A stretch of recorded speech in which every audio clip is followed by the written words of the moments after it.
Hello and welcome back to the Scale Modelling Cafe. I thought I'd just do a very quick video on the Kotare Spitfire. Now, the reason I'm doing this video is, well, there's a few reasons, but the sort of main catalyst, if you like, is a good friend of mine, Jen, from Jenesis Designs and Modelcraft. She did a review of the Kotare Spitfire and attracted some negative comments about the kit in the comment section below, and for some reason there seems to be a bit of a momentum behind slagging it off. Now, I just thought I'd just give my my two pennies worth, really. First of all, though, I have to say I have not seen the kit in the flesh. I'm only going by what I've seen on various online reviews, not least on Jen's. And so I think we just have to sort of caveat maybe some of my comments until actually see the kit in the flesh. There's quite a few reviews, other reviews and full build views. I know Model Shed has done one. Very comprehensive, detailed, and I know I'm pretty sure Nige from Nigel's Modelling Bench, he's going to be doing it as well at some point. But I thought I'd just wade in and throw in my 2p's worth. Right. Okay. Why have people been slagging off this kit? I think, well, the first one is the usual whenever a Spitfire, a 109, a Mustang, an F-16, a Sherman, a Tiger get released by a company, there's always comments of, oh no, not another, insert popular kit here. It wears me out. It really does. I mean, for goodness sake, you know, these companies are businesses. These particular products sell by the bucket load. They are a business. They're, they're not a charity for modelers. If they release these type of kits, quite often it's filling, dare I say it, a gap in the market where a modern state-of-the-art tooling of that particular kit doesn't exist. Maybe there's older kits, 20, 30 years old. So that's the first point. My second point is that these companies, they are companies, they're a business, and they're in it to make money, and they're going to make a lot of money off the back of Spitfires, 109s, F-16s, Shermans, Tigers, etc., which may well result in them having enough money to reinvest in the company and maybe do a potentially less popular kit. So that's the kind of business take on it. So Kotare, they have done a Spitfire Mark 1, Mark 1A, in various boxings. They've just announced the early version, which we all knew was coming. They've done the mid, and they've just announced a special edition, 19 Squadron Leader Brian Lane. Extremely tempted by that myself, having been on 19 Squadron back in the day, albeit briefly, in training as a student. And, and fair play to them, they're kicking the arse out of the molds. Of course they are. But the kit itself, so for some reason, they've attracted a lot of criticism. We all know the links with Wingnut Wings. And they've priced the kit at a price point which I think has irked a lot of people. It's about 90 quid. You can get it around about there, plus or minus 5 quid if you shop around. So it's about 90 quid. And people have been comparing it to the Tamiya kit, which has got a full engine.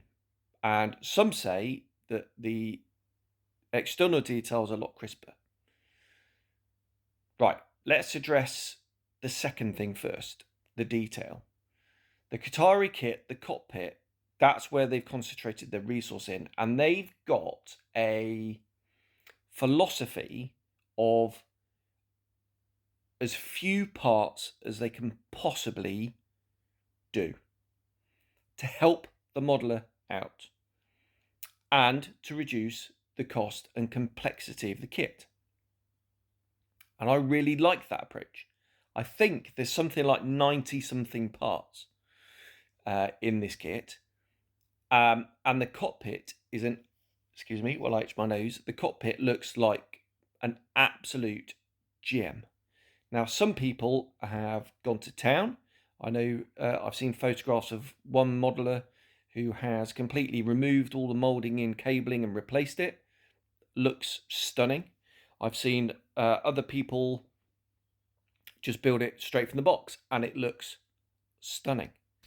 The cockpit is always the focal point of any model, aeroplane model, I think. And Kotare looks like have done an amazing job. That's the first thing. The second thing, right, it's £90 and there's no engine.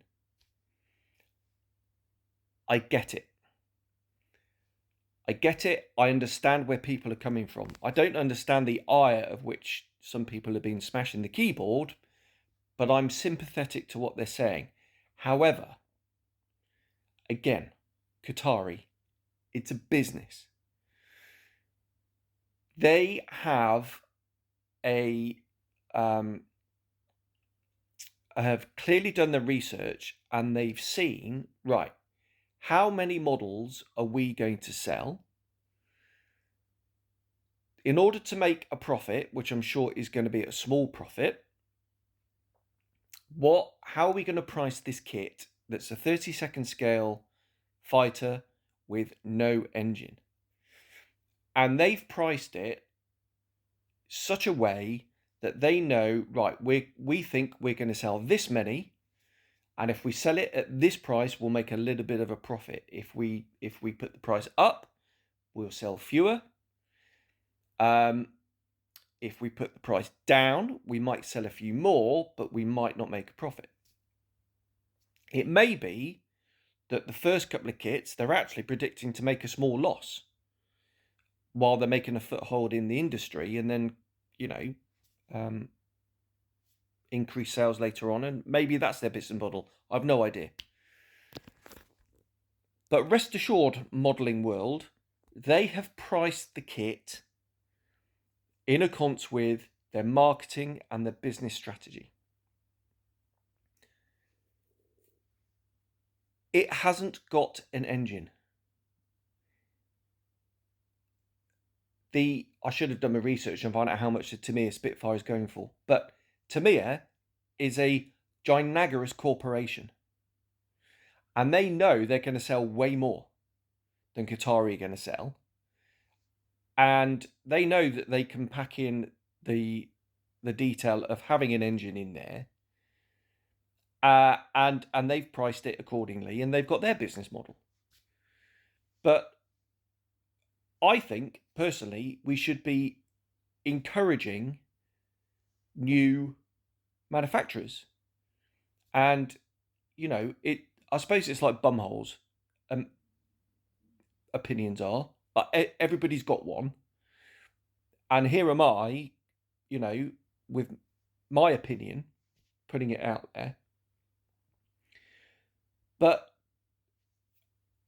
I wish people would just step back and have a little think before they start smashing the keyboard. It's £90 and you don't get an engine, so I'm not buying one. Well, don't buy one then. And if you want one with an engine, wait for the aftermarket to come up with an engine and stick it in. Personally, I don't particularly like exposed engines because I think it spoils the line of the aeroplane. That's just me. But, give them a break. They're a new company. They're just starting out. The packaging is what we'd expect. You know, it's phenomenal. You know, innovative type box art, beautiful box art. You know, instruction booklet along the same lines of Wingnut Wings. You know, with the way it's coloured to help the modeler, with the painting of it and the reference photos throughout, and you know, really awesome. So that's the kind of pricing, no engine type thing addressed. The other thing addressed is people have been moaning about the external detail, the surface detail. If you don't know, if you've not seen any of these reviews, and please go out and have a look at the reviews out there, they have been sympathetic to the rear fuselage in that there's raised rivets, and that has driven some of the design decisions to have the separate spine on the top. Now, unfortunately, there is a seam running along the bottom of the fuselage. They couldn't manage to do the bottom as well. So, you know, there is going to be some compromise on the rivets, on the raised rivets on the bottom around that seam when you come to clean it up. Me personally, I think I'd either, I would sand the whole lot off and either replace them with some of the 3D printed resin raised rivet decals that you can get nowadays, or I just do it recessed and compromise that accuracy. That would be my approach. The rest of the airframe is recessed details, so recessed panel lines, and there's been a lot of comment on the lack of rivets on the wings. Now, there's a reason for that, and that's Kotare have gone down the accuracy route. They've done the raised rivets on the rear fuselage because on the real thing you can see the raised rivets. The caliber of those rivets as molded is open for discussion, but on the forward fuselage and the wings, where there are flush riveted surfaces, on the real thing, it's very, very difficult to see the rivets. So Kotare have taken the decision that when the model sat on the table and people are looking at it, they want, you know, their philosophy is a miniature version of the real thing. So they decided not to do the rivets on the wings. That has caused some modelers to implode because, you know, oh, well, if they've done the rivets down the rear fuselage, where's the rest of the rivets? And it looks bland and things like that. But if you actually take a close look at the moulding, especially, and I'm concentrating on the wings here, you know, you will see, you know, very gently raised panels for some of the gun covers, for example, just like the real thing. The way that some of the fasteners have deformed the metal around the fastener, I'm thinking around the sort of radiator and things like that underneath the wing. That attention to detail, I think, is utterly phenomenal. It's amazing. And that's the reason why they didn't mold those rivets on the surface, the sort of classic divot hole, if you like, which I actually am a bit of a fan of. And I think if I was to get one, I would possibly add those rivets myself. But that's a personal thing. It's just, I prefer the look of a model like that. I think it makes it look more sort of busy and interesting to look at, even though it's not necessarily accurate. Excuse me while I take a slurp of my coffee. So there we go. I hope that has kind of addressed those two major issues from my perspective. I hope you kind of get where I'm coming from. So just as I said at the beginning, I don't understand the emotional vitriol that this product has resulted in by people smashing the keyboard.